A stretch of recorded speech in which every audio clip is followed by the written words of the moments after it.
ಕೆಟ್ಟದನ್ನ ದೇವರು ಒಳ್ಳೆದಾಗಿ ಮಾಡ್ತಾನೆ.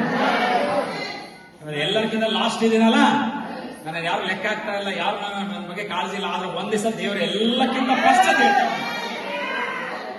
ಎಷ್ಟು ನಾನು ನಂಬ್ತೀನಿ ನಿಜವಾಗಿ.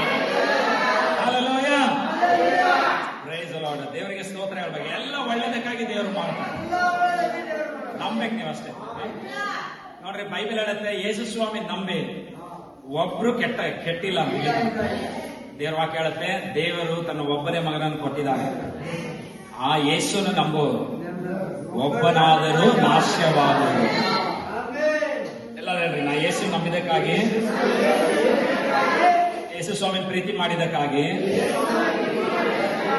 ನನ್ನನ್ನು ಯಾರು ನಾಶ ಮಾಡಕ್ಕಾಗಲ್ಲ. ಯೇಸನ್ನ ನಂಬ್ತೀರಿ, ಸುಮ್ಮನೆ ಹೇಳಕತ್ತೀರಿ ನೀವು. ಆ ನಂಬಿಕೆ ಇರಲಿ ನಿಮಗೆ. ಯಾವ ಮಾಟ ಮಂತ್ರ, ಯಾವ ಶತ್ರು, ಯಾವ ಕಷ್ಟ, ಯಾವ ಸಾಲ ನಿನಗೇನು ಕೆಡ್ಸಕ್ಕಾಗಲ್ಲ. ನೀವು ಯಾಕೆ ಯೇಸು ಹೇಳಿದಾನೆ, ನನ್ನ ನಂಬಿದವ್ರನ್ನ ನಾನು ನಡೆಸ್ತೀನಿ, ನಾನು ನಂಬಿದವ್ರನ್ನ ಕೈ ಹಿಡಿತೀನಿ. ಯೇಸು ಹೇಳ್ತಾನೆ, ನನ್ನ ಬಳಿಗೆ ಬರುವವರನ್ನು ನಾನು ಅನಾಥರಾಗಿ ಬಿಡುವುದಿಲ್ಲ. ಈ ಎಲ್ಲ ಮಾತು ನಂಬೇಕಪ್ಪ. ಅವಾಗಲೇ ದೇವರು ನಮ್ಮ ಜೀವಿತದಲ್ಲಿ ಕಾಳಜಿ ಮಾಡ್ತಾನೆ. ಹೆಸನಿಗೆ ಅರ್ಥ ಆಯ್ತು ನಾನು ಹೇಳಿದ್ದೆ. ಹಲ್ಲೆಲೂಯಾ. ಏನೇ ಇರಲಿ, ಅದು ಎಷ್ಟೇ ಕೆಟ್ಟದಿರಲಿ, ಆದ್ರೆ ತಾಳ್ಮೆಯಿಂದ ಇರ್ರಿ. ಅವೆಲ್ಲವನ್ನ ದೇವರು ಒಳ್ಳೇದಾಗಿ ಮಾಡ್ತಾರೆ.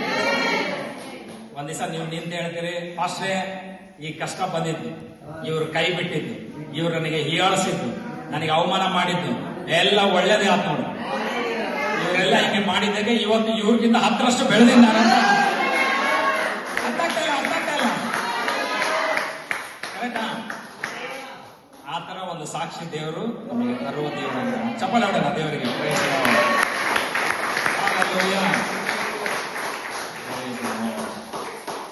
ಎಲ್ಲರೂ ಹೇಳ್ರೆ, ದೇವರನ್ನು ಪ್ರೀತಿಸುವವರಿಗಾಗಿ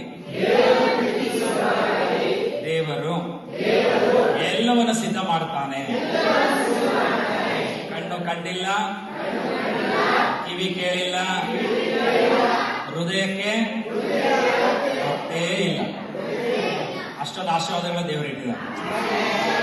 ಎಷ್ಟು ಜನ ನಂಬ್ತಿದ್ರು? ಎಷ್ಟು ಜನ ಕರೆಕ್ಟಾ? ನಂಬ್ತೀರಾ?